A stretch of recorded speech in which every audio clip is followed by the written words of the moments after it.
Hello and welcome. My name is Timothy Parker. I'm the District 2 engineer for Southeastern New Mexico. And thank you for watching and attending today regarding the NMDOT's Human Trafficking Awareness Initiative. And the Human Trafficking Awareness Initiative came about for several different reasons. I'm currently serving on an Attorney General's task force regarding the issue. And so I represent the department in that when we have committee meetings once a quarter, et cetera, to kind of have a statewide focus, to be able to represent our part of the state, but as well represent the NMDOT on that task force, which is law enforcement and other groups that are trying to tackle this real sensitive and important issue. I'm also the statewide and district chair for Rotary International's District 5520 Human Trafficking Awareness Initiative, which covers the entire state of New Mexico and Southwest Texas from Fort Stockton, Presidio, all the way over to El Paso. And so one of the things that I wanted to share with you was, how did I get involved with this? You know, we're usually busy building roads. We're usually busy maintaining roads, keeping active in many ways for safety. But it was about, I guess, August of 2017, I had a friend who's a CDL driver and over-the-road truck driver send me some pictures, and I'm going to share a couple of them with you here in a minute. And he shared a picture with me, and he said, and he sent it to my state email. And he asked me, what do I do with this? And this is what he sent me. And so this young lady here is 14 years old. She's from Mexico. She speaks no English. And he found her on a road between Carlsbad and Jal, wearing what she's wearing at 2 in the morning. Something's not right with that, would you say? And so that's kind of how he felt. And so he took this, he speaks Spanish, so he took her to the local law enforcement, and they had a big discussion. And you know, that was the first picture he sent me, and I forwarded that on to New Mexico State Police. But then he came across this. One of his buddies sent him this. And then another buddy made this, because sometimes you have to sit and wait when you're in the frac sand business. You have to sit and wait. And so they made a meme. But no important is that what's going on here. And it's happening in our right-of-way. And it's, you know, who do you report this to? Who do you share this information with? And he shared it with me. So I shared it with New Mexico State Police. And then I went to a friend of mine who's a physician. He has a practice here in the area. And I was sharing with him these pictures and telling him this is, you know, first it's kind of messed up. And then you've got some other things. And he shared that, Tim, if you think that's bad, we've got high school age kids going down making $100, $500 in a night, coming back up with STDs back to Roswell, back to high school so they can pay for their new Mustang. You know, I mean, I have a daughter. I have a son.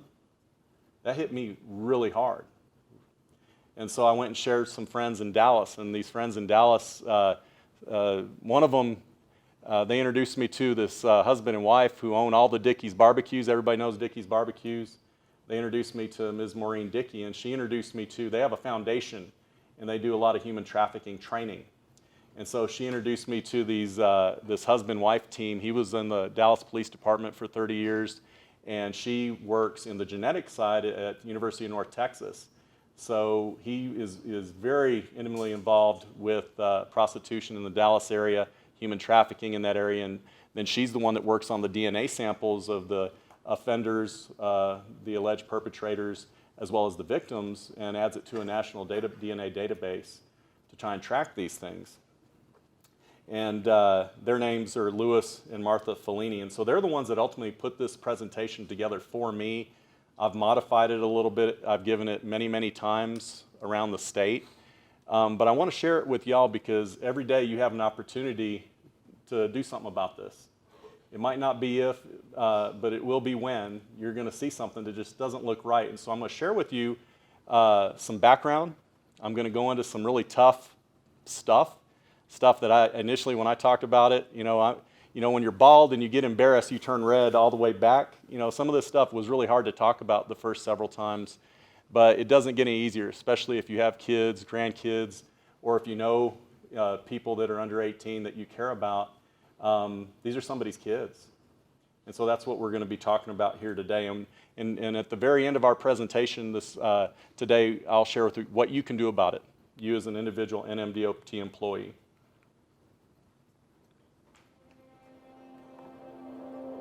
We all went in, and it was me and my cousin Chrissy and my cousin Cody. We went in and asked my mom if we could go down and get some Frosties before dinner. And she said, yeah. Me and Chrissy's walking, and that's when the Lincoln pulled up.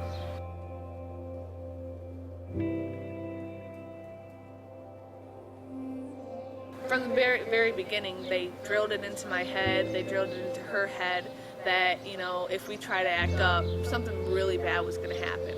He threw me into the dining room table, busted me up pretty good, but Chrissy, he dragged up the stairs by her hair, threw her down the stairs, and did it again like 3 more times. I didn't want to end up dead, I didn't want her dead, and it be my fault, you know, I mean, it's like they had us completely wrapped, completely controlled, you know, to where we were brainwashed, to where we were like, okay, we have to do this or else, you know, something bad could happen. I mean, that's what they did. They just played us off each other, you know, and it worked.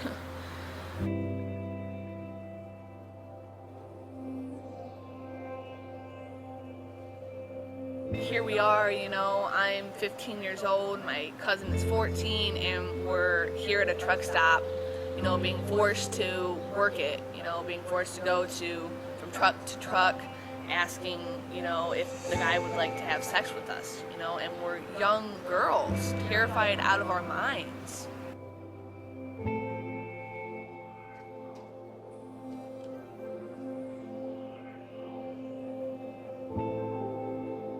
That truck driver paid for sexual acts with me, so I had to do that with another guy that I didn't even know. It was just an awful experience. How many truck drivers, you know, was okay with it, you know, not thinking that, you know, this is somebody's daughter, you know, this is somebody's family member, you know, that it is missed, you know, you don't think of that.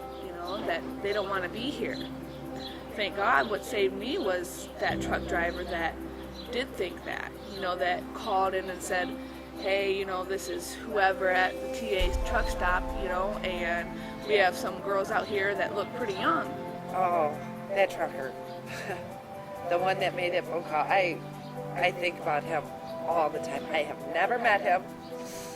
I don't know who he is, but boy, I owe him a lot.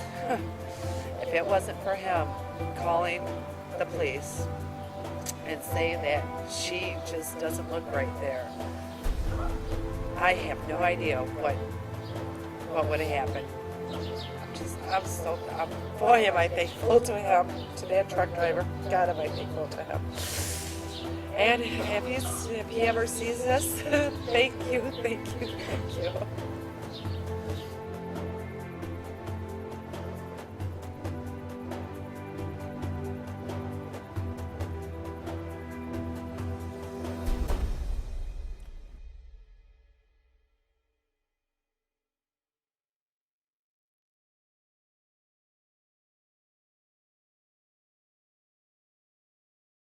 So many of you remember in the news about 8 weeks ago, there was something that made statewide news just south of Roswell, just a few short miles south of here.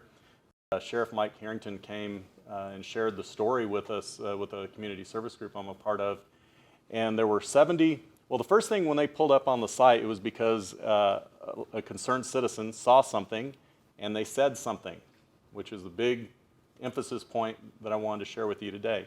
Somebody saw something and they said something, so law enforcement went and checked it out. And when you see hundreds and hundreds of shoes in the middle of a yard, a fenced yard, and a 20 by 30 shed, inside this 20 by 30, well, first they noticed the shoes, and that was kind of wrong. But then they get over to this 20 by 30 shed, and there's 17 to 22-year-olds, around that age group, in this 70 by 30 shed. Boys, girls. Boys were used during the day for labor trafficking, and the ladies at night for other things.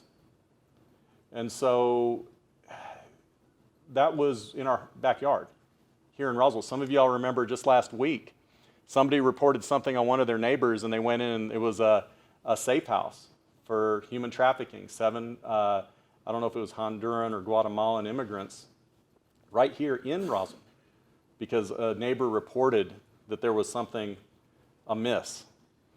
See something, you say something. And so we're in the transportation business, and we know a road network. We know the roads that we serve in the districts and the patrols that we serve. And so this is taking a look at the present day US DOT road network. The bigger the red bar, the bigger the volume of trucks. 2035. Present, 2035. So anywhere you see heavy truck traffic, anywhere you see heavy industry, heavy commerce, so goes human trafficking and labor trafficking. What do we have here in southeastern New Mexico? Has oil and gas taken off? Have we got a big impact and people come in from all over the nation to work, generally in 2 to 3 counties, all in our district, in this part of the state, southeastern New Mexico? I mean, they've got their issues in Las Cruces, and there's stories I can tell you there. Albuquerque, Santa Fe, any population center, anywhere along the border, but anywhere there is freight and truck traffic and truckers, man camps. So they've got 70,000 water meters in the Carlsbad area right now.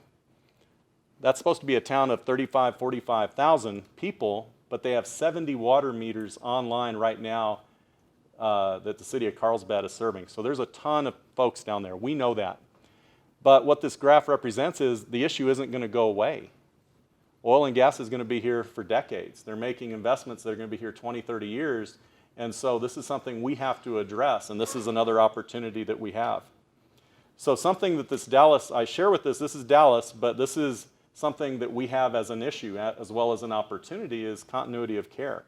So it was basically a grassroots effort to try and deal with their situation. They didn't wait for the situation, somebody to get arrested and then do something. They actually went out to the streets and set up a mobile police station. And I'm going to share with you a little bit about that here in a minute. But they had to change the law. They had to create a nonprofit, because what do you do when you take these people off the streets? If they're a minor, where do we put these kids? We put them in CYFD. What programs do we take to take care of them to make sure that they are safe, that they are okay? What about the adults that are caught up in it? How do we get them a traditional job? How do we get them training in the workforce? It's called continuity of care. There's a hard, we make a change in somebody's life and take them out of one situation, but then where do we put them to? And that's an issue. That's like $2 of fees. Thanks, Brett. So they had to create a nonprofit. It's also been duplicated in Phoenix, and this is something the state of New Mexico has an opportunity to improve on. In Dallas, Texas, a new program is changing lives. It's called the Prostitute Diversion Initiative. The initiative's goal? To get prostitutes off the streets and give them a chance at a new life. The Prostitute Diversion Initiative is a program in which law enforcement is undergoing a philosophical change. Rather than approaching this population as criminals, we intend to approach them as victims. In Dallas, Texas, more than 1,000 prostitutes work 5 truck stops. You start getting victimized and you start getting addicted to drugs, and that's what leads you to turn to crime. Nobody in their right mind wants to be a prostitute. Every 24 hours, more than 10,000 trucks visit these truck stops. Some drivers bring major crime with them, and some come here to kill. According to the FBI's Highway Serial Killer Initiative, more than 200 serial killers working as truck drivers prey on prostitutes. Once a month, covert, uniformed, and vice officers of the Dallas PDI program arrest women working the stops and the surrounding neighborhoods. What help do you need? I just need a best friend. A best friend. You just need a best friend to call? You know what? That's the perfect place right here where we're going. Once arrested, the women go directly to a mobile PDI command center. Here, they are met by a special team, which offers the women help. You have probation, you have a community court, you have a criminal court, you have the health department, and you have the, social service triage folks. Judges in mobile courtrooms meet with each woman and give them a choice, jail or rehab. There have been nights that I have sat there and I have cried with the defendant after she has given me her story. But after all is said and done, wipe my tears away and I'm like, okay, let's get to business. What can we do to stop this cycle? Some will choose jail, but for those who choose rehab, help begins immediately. Homeward Bound is a rehab facility dedicated to helping women get off drugs and out of prostitution. We want to help them with the mental health and substance abuse. We want to help them with their physical health, specifically STDs. And we want to have a path for them, to exit. Our patients are probably the most versatile, unbelievable women you could possibly meet. Me personally, I don't want to be a prostitute, but I seen my mother do drugs. I seen my mother be a prostitute. I've been a call girl. I've slept with men for money. For a long time, I felt really ashamed. So here, I've gotten that out. For me, that's like a new future, If a woman makes it through the first intensive 45 days of the rehab program, she's got a fighting chance. For Jamie Wolf, rehab turned her life around. If there would have been nobody there showing me a different way to live, then I wouldn't be here. And I'm certainly a pay it forward kind of lady. Together, the Dallas police and the staff at Homeward Bound are working to bring women back from the brink and give them hope. Every day I wake up, I tell myself I'm beautiful, I'm worth living, and I'm going to become something in my life.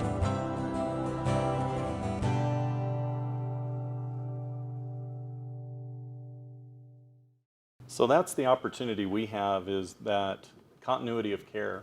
If we're going to take people off the street, we need to have a place to put them, and they have to want to be there. It's a unique challenge, especially when, in a regional setting in New Mexico, these type of services that you would see maybe in Albuquerque or Las Cruces or maybe Santa Fe, we may or may not have in this part of the state. And so that's a much bigger picture issue, but my goal is to expose y'all to the information, and then you can decide how to take it from there. Something that goes along with prostitution, human trafficking, labor trafficking is an impact on your health. One of the things that some of these groups do is they test for different types of cancers. Ladies can acquire many diseases working the streets or being prostituted out.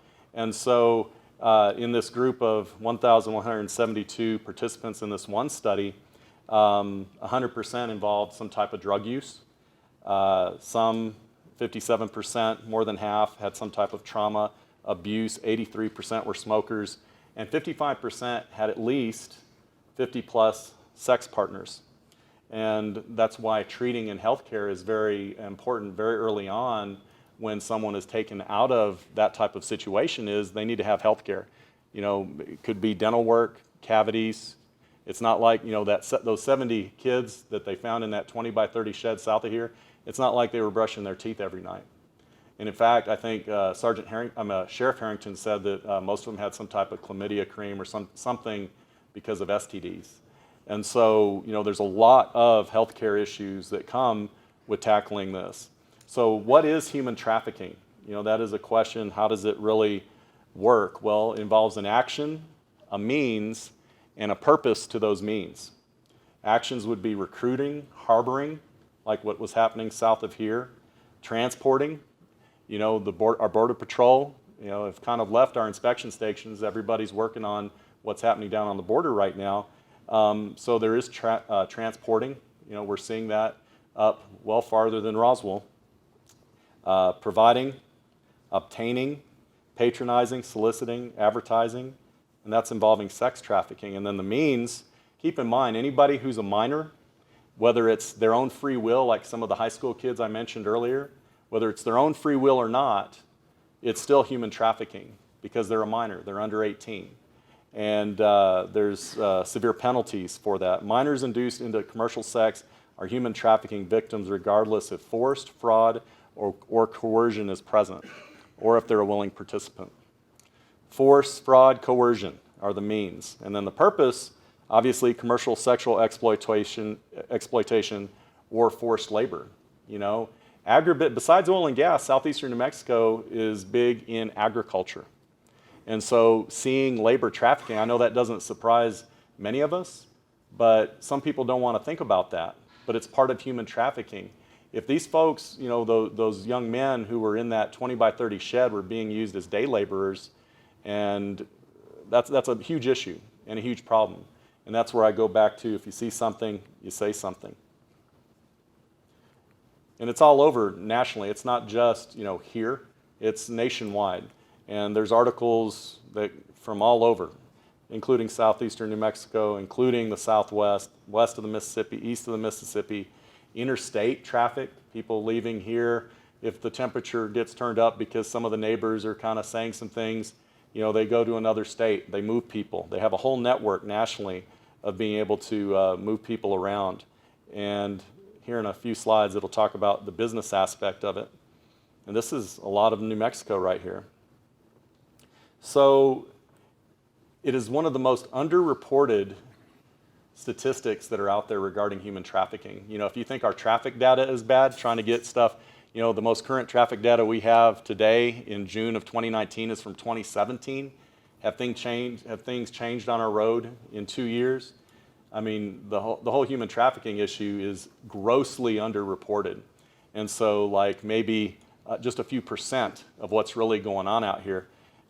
This one study from 2017 statistics from the National Hotline, 10,615 individual victims, 8,759 cases. You have victims, and then how many of them actually turn into cases? And then 4,863 potential traffickers, and they're usually not just trafficking one person. But this is kind of the scary thing as well, is trafficking businesses. An actual identified business, almost 1,700 businesses, and that's underreported. So that's, there is no official estimate of the total number of human trafficking victims in the U.S. We estimate it reaches into the hundreds of thousands when estimates of both adults and minors and sex trafficking and labor trafficking are all combined together. And then you see the intensity graph here from 2017. I argue that you see a little dot down there in southeastern New Mexico that's red. What are some risk factors? You know, you think about how does this happen to people? There's societal issues, lack of awareness, that commercial exploitation can occur, lack of resources. You know, I need food. I need money for this new Mustang. I need this, I need that. Lack of resources. And then community risk factors, peer pressure. You know, once again, I frame this in the mind of my children in their school, in the stories they come and share with me about the Artesia School District. You know, all of our schools have similar issues. And so, you know, peer pressure, social norms, social isolation, social media. You know, how many kids are getting hit on through social media, whatever games they're playing. You know, I walked in one time and my daughter was playing this Roblox game. And there were these people on there saying things, and we had to modify her playing that game because, I mean, they're using these children's chat rooms to attract young kids, especially when they're in their formative stages. There can be some gang involvement, that's for sure. Under-resourced schools, neighborhoods, communities, and then family, conflict in the family. You know, there is no perfect family, and so I'm going to say that right now. And so, you know, if somebody's had something bad happen in their family, I'm sorry. But family conflict, disruption, dysfunction, that can point kids in a different direction. And, you know, I've seen some videos where, you know, back in the day we would call them pimps.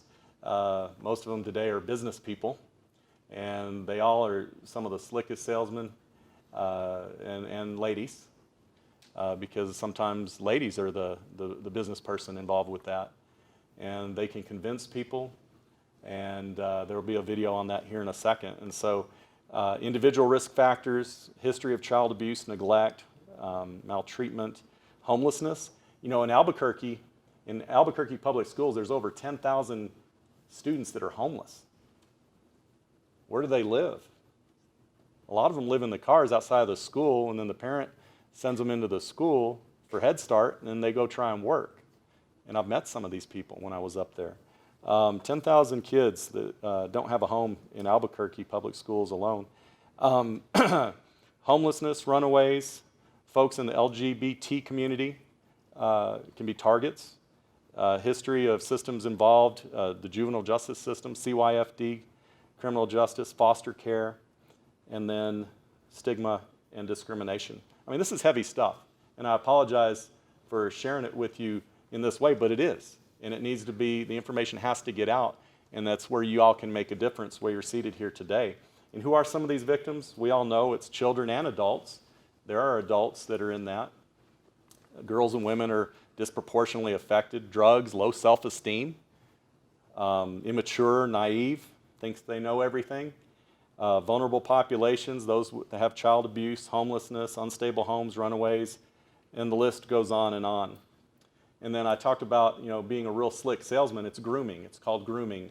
I meet you at the mall. You know, there's a slide here in a minute where, you know, they talk about, you know, where do you meet? Well, the friendly stranger was in this one study of 941 human trafficking victims, a friendly stranger. I see him at the mall when I'm out at the mall every Saturday. He was really cool, or she was really cool. And over the course of several months, you develop a relationship with somebody. You know, whether it's wherever you go, you know, you meet somebody new, and there is a process to getting to know somebody. These people are experts at that. It was a friend, 14.6% that got people involved to a sex trafficker. Only 7.8% was a complete stranger, and it's really sad, but it's true, 3.1% was a family member. They were pimping out their own kids or their own family member in that way. How does most of it take place? Because of physical violence without weapons was 66.5%. The next two highest were psychological, sexual violence, physical violence. You know, technology was majority of the time using social media, using some other type of site to get and attract these people. And I'm going to share something that is really rough to say. The youngest person in this study was 4 years old. And that was part of the grooming process. This young child was being groomed, basically sold at, I think, 2 years of age to a trafficker, and then they raised them up. And they raised them up, and it goes from there. And the oldest was 73. Why? Because she needed some money. So there you go. It affects all age groups. It's not just 18 and under, but equally as important. Ton of health problems, physical injuries, chronic diseases. I mentioned the poor dental hygiene, dehydration, eating disorders, branding, migraines. I share all this because this is the stuff that's important to recognize when you're out in the field and you see something. To say something, you kind of need to be able to differentiate between grandma and her granddaughter, or grandpa and his granddaughter, in a situation. Do you see somebody that has or looks like they have some of these issues? Dehydration, too skinny, really exceptionally dirty clothes, branding. Most of them are branded, or they have a tattoo with a barcode, like we get sometimes in prisons. They have reproductive issues. You know, the healthcare providers have a big part in this. And I'll share with you a video here in a second on what a healthcare provider had to share. And then anxiety, PTSD, depression, shame, dissociative disorders. You know, the list goes on of the type of health problems that people that have been trafficked, even labor trafficked, have involved. 88% of survivors reported having had contact with the healthcare system, meaning they go to a doctor and the doctor, all right, so you're 12 years old and you've got an STD, you did something wrong. But the physicians haven't necessarily, and this is coming from physicians who told me this, they haven't necessarily been trained to ask the right questions to discern why would a 12-year-old, why would a 10-year-old have this, and how, you know, putting two and two together, you know, asking the right questions, and that's an issue as well.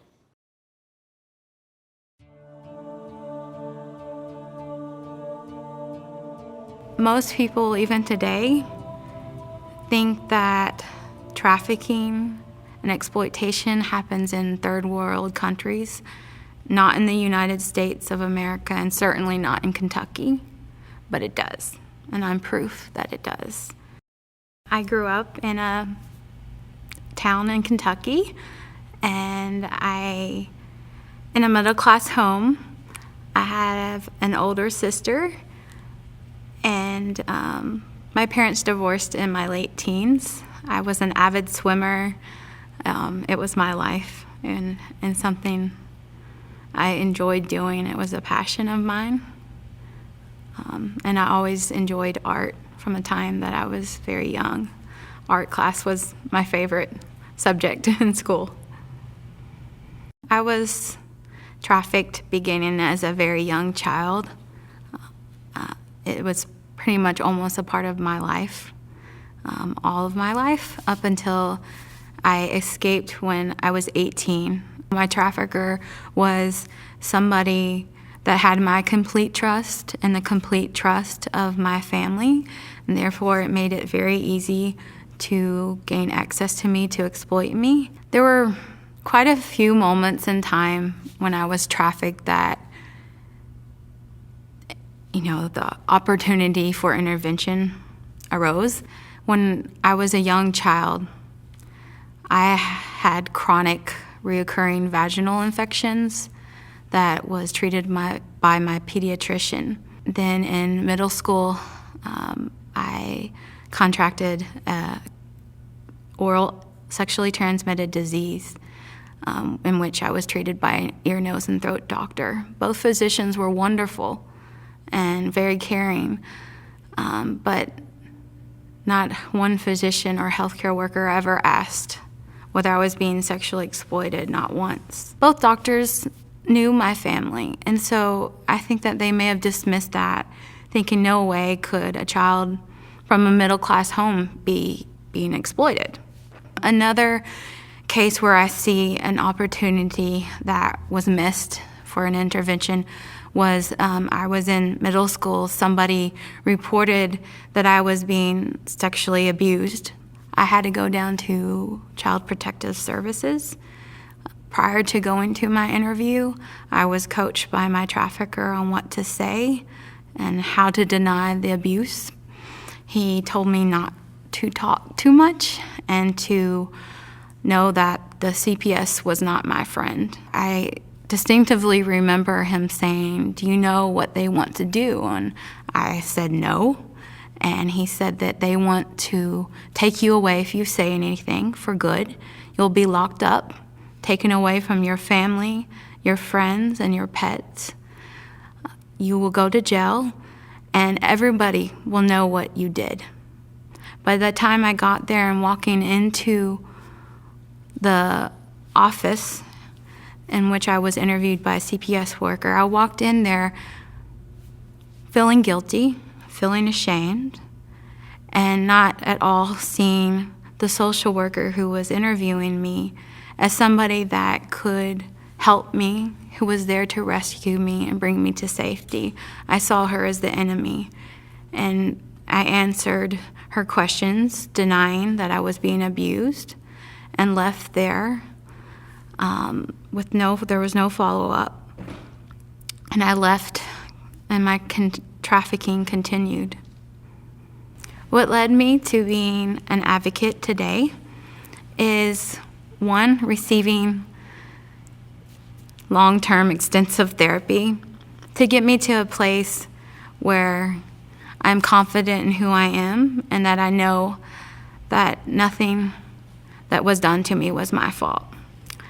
The second most important thing that led me to becoming an advocate is meeting other survivor leaders.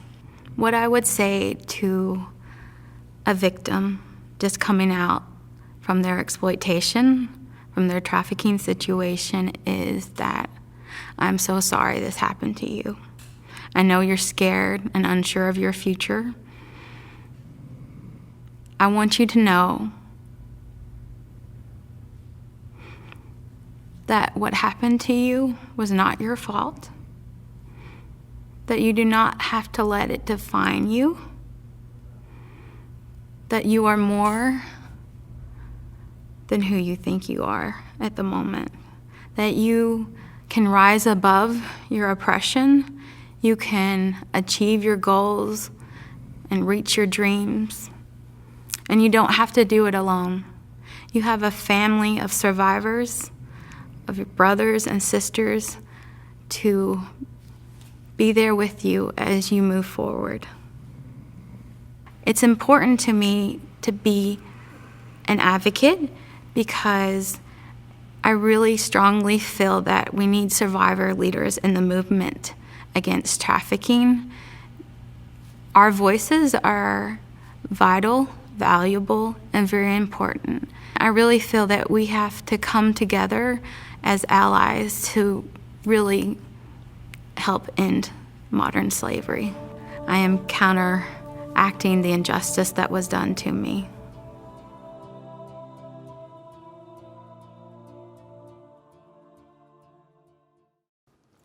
And there's a lot of barriers, I guess, in a lady situation like that, and a lot of it comes back to educating the providers, the healthcare providers. Lack of knowledge or training to ask the right questions, to drill down, lack of adequate understanding of laws. People get very fearful when they say HIPAA, misidentification of cases. You know, what if you accuse somebody incorrectly? And I'll talk about that at the very end of our presentation, talk about how do we say something. Prejudicial attitudes, access to neutral interpreters. You know, a lot of our healthcare providers don't speak Spanish. And so that can create an issue, and how do you convey something and how do you pick something up? So the healthcare system has an opportunity as well. A lot of societies are trying to train, a lot of medical schools are kind of trained, but we're still not there yet. In identifying a human trafficking victim, we're going to talk about that at the very, very end with a video that'll kind of help close it out, but it involves stopping and observing, asking and responding, and there's a time and place for everything. We never want to just confront some of these traffickers because a lot of them are carrying weapons or something else you really don't want to deal with. And at the very end of our time today, I'll talk about what our process is as a district, and we're evaluating as a department how do you do something? How do you do the appropriate getting the information out? Because confronting is the last thing you want to do to a lot of these things. You want to become aware of the scope of human trafficking, which is why we're here today, to learn a little bit about it, but also observe. Recognize verbal and nonverbal indicators of potential human trafficking victims. Why would a grandfather or a dad, you know, do or act a certain way as you're sitting in your truck at work and you're watching something over there in the distance, and you know how you would handle, you know, your child? Why would this situation be any different? Sometimes it looks like an abuse case, sometimes it doesn't. And so there's a lot of things that you just have to be observant about, and then you have to ask. If there's an opportunity, if you're walking, you know, out of the restroom or out in a hotel, you know, many of you are on per diem.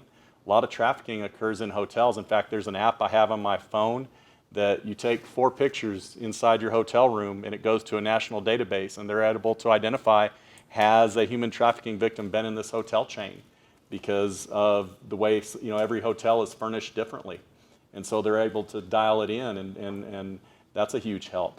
Asking the right questions, responding, act effectively.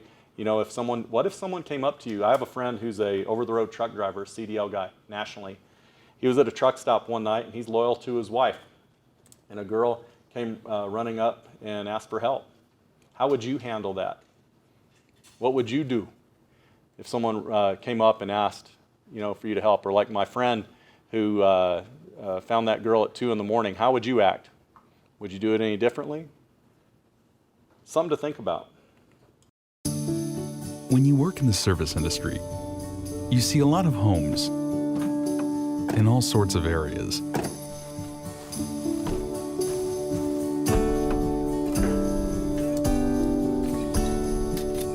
Meet a lot of people, and even pets.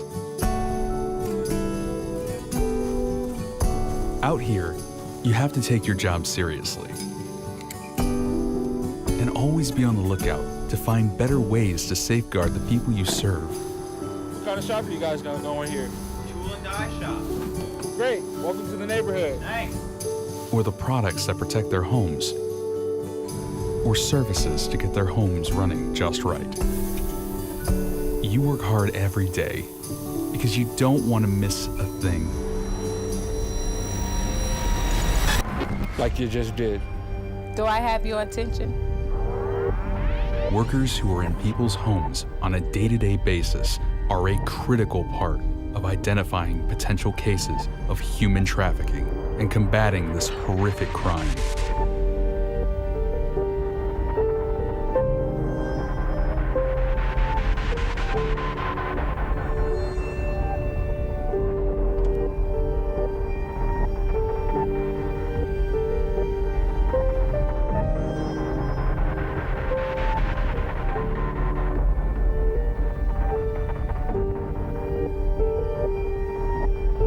When you know what to look for, you can help bring an end to human trafficking. As service workers, you play an important role in the detection of human trafficking. You are on the front lines, in homes and in neighborhoods. Now that you know some of the signs to look for, you can help save those who are being victimized. Together, we can make a difference. If you identify someone you think may need help, please contact the National Human Trafficking Resource Center at 888-373-7888. This is a toll-free hotline that's available to answer calls from anywhere in the country, 24 hours a day, 7 days a week, and all calls are confidential. On behalf of the Michigan State Police, thank you for your help in keeping our community safe.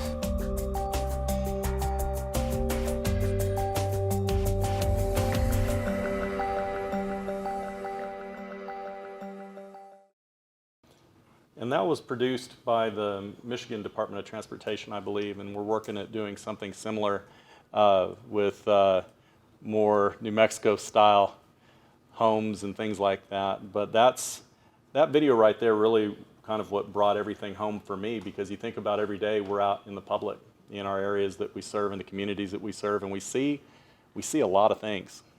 And so that's kind of the opportunity that we have, I think, is that when you see something, you say something. As an NMDOT employee in District 2, I think it's your obligation. If you see something, you say something. If you don't know that you're seeing what you think you're seeing, then do not engage, but I want you to document everything. I want you to document the make, model, the license plate on that car, if you can see the license plate. If you have a camera phone, take pictures. Documentation helps a whole bunch. Was it a blue Toyota? Or was it a blue Nissan? What did the guy or the lady look like? What were they wearing? What was their appearance? How tall were they? Are you close enough to make out any distinguishing marks? How about the alleged victim? Where are they? How are they dressed? How did they act? How did they appear? What wasn't right to you? What in your gut? I mean, you've got a gut. You know when something isn't right. What wasn't right to you about that situation? Document it, write it in your logbook, write it on a piece of paper, take pictures if you have a camera phone. But document, document, document. I know some of y'all have issues documenting other things when it comes to our job, but I really highly encourage you and put some urgency on it to document the best you can when it comes to a situation that you're not sure about. Because your gut, your knower will know something just doesn't look right. And then especially if you can get a license plate, and do not chase somebody down to get their license plate. Do not engage. I come back to that. But you got to report it. You need to notify your supervisor, who's going to notify me, and then I'm going to notify the folks that I do.